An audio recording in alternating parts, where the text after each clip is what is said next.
Hi guys, today we're opening another Lord of the Rings Miniverse. Let's see which one I get. I think it is a new one. This one does not have a gold seal around it like the other two I've done. So let's see. Ooh. Let me find the checklist first. They give you that so you can pour the resin better into the mold. And this one has a checklist on the one side and then it tells you what you're getting on the inside. So I got the hunting axe. That looks cool. And I think that one might be pretty okay because we do have an actual handle to put in through it. And it's pretty sturdy looking. It's thick. I guess that is where you attach it. Then they give you a display thing to build to hold it. Then we have, this should be the mold. Oh, that'll be easy. Okay, cool. All right. The other ones I've had to use this to like stick it in sideways and down, and some of them were a little complicated. We have a map. I think the maps are all different. Ooh, do they all go together like a puzzle piece maybe? Because I know the other map looked different than that. Then we have this, you can use it to file. It basically feels like a nail file. It's gritty on that side. So if you have any pieces that are hanging off, we have a different style. I don't know if this is still an anvil or if an anvil is only like that one particular shape, but we do have a hammer as well. These are cool. They're all unique little pieces. Let's see what's in here. Ooh, we get to put some mica in again. I feel like the Harry Potter ones are gonna have a lot of these bottles and they're super cute to keep and repurpose. And then this should be the resin. Yep, all right. And then there is a little capsule for it that came flying off, but let's clean up and make this one. The instructions are pretty interesting. So we're going to sprinkle some of that mica. This says to put your finger over it and shake it. I do not think that that will be effective, so I'm gonna try something different. Then you're gonna add the nozzle, put the resin on it, and then put more mica on top before you cure it. I'm not sure how that's gonna go. But when you cure it, you should be able to pop it out and then just insert it into the little axe handle, file it down if you need to, and then pop the legs on the stand, and voila. So, this is a very tiny little area in here. I think it would just make a complete mess if you just kind of dumped it on there using that little spoon thing. So I thought maybe I would get this tiny paintbrush and just kind of coat the inside here like this. I don't know how shimmery it's supposed to be. It's actually really hard to see that. There's not much of a contrast. But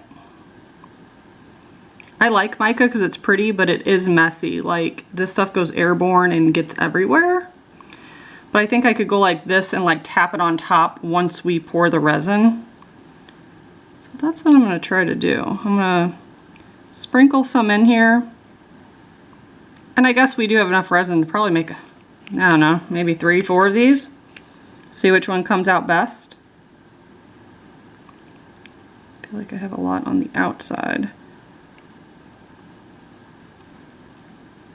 I don't even know if you can see this that well. Try to hold it like that. Just kind of shaking it off in there. We'll see how that does. So you definitely don't need much when it comes to mica. And like I said, it's super, super messy, it goes airborne. And the reason I know that is because I have another channel where I demo bath bombs, and a lot of times there's mica on them, and when you unwrap those suckers, all the mica goes flying in the air. Super fun. So, let's see here. I feel like it's hard to see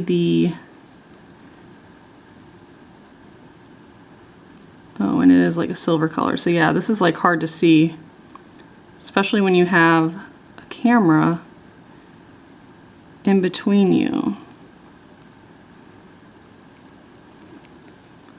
It's already like rolling off the mold.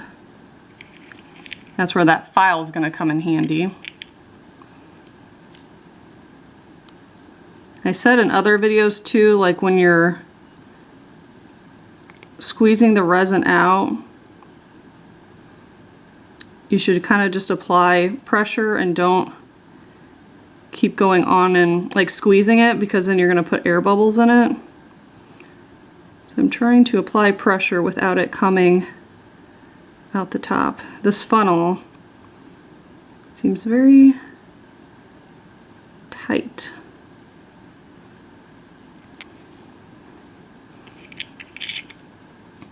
And it's such a light color too, it's kind of hard to see. And some of the mica flew to the top. It's like, do you even need to add more? It's really hard to tell. Oh, hello, huge air bubble. Go ahead and get on out of there. Gonna add a little bit more over here. And then I think it's pretty full. Okay, I think it's good. And honestly, I don't think there's a need for more mica on top, but for the sake of following instructions, we're just gonna tap, tap, tap. Because it looks like a lot of it is, you know, swirled inside the resin and has came to the top. So I think it will look glittery all the way through. But what I will do now is hit it with my UV flashlight, and I am gonna set it in the sun. I feel like the newer resin needs a little bit of both, so I will be back. Gonna go ahead and put this together. So it shows this facing you and you put the legs on, but it doesn't tell you if it goes this way or that way. I think it goes this way to bear the weight when it lays across here. I don't know. I don't like the stands in any of them that I've done so far. They don't snap good. And then sometimes they can be crooked. Okay, that one actually snapped in. This one took a hot minute for me to snap it in. I feel like they're pretty flimsy. This is probably the best of the three that I've done. Yeah. Not a fan. And of course this is like leaning. There we go. I feel like it should snap and be real sturdy in there and not be able to bend so much. All right, let's go check on our axe head. This should be ready. It spent 15 minutes in the sun. Oh, okay, no, it got in there.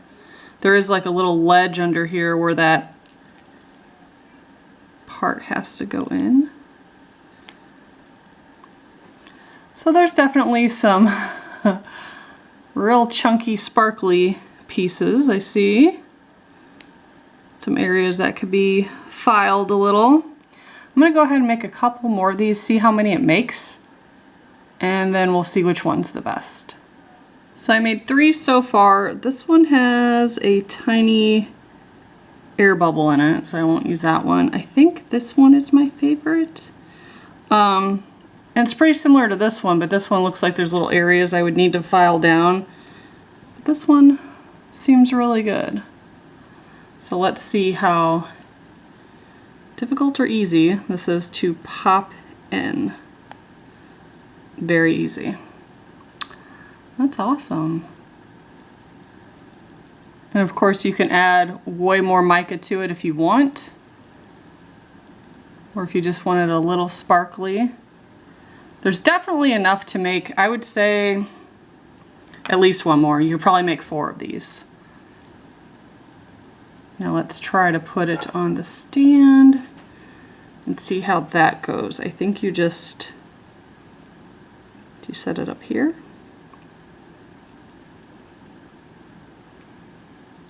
Do you put it in here? It kind of fits in there, but it shows the sword being up higher, which doesn't make sense. Do you snap it through here?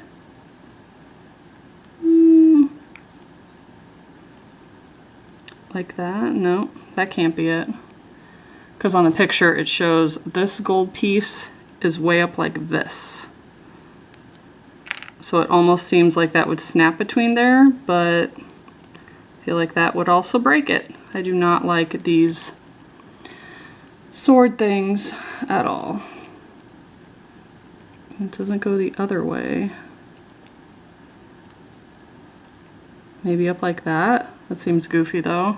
The picture shows one of the spokes right here, and then you can't see any more of the other ones.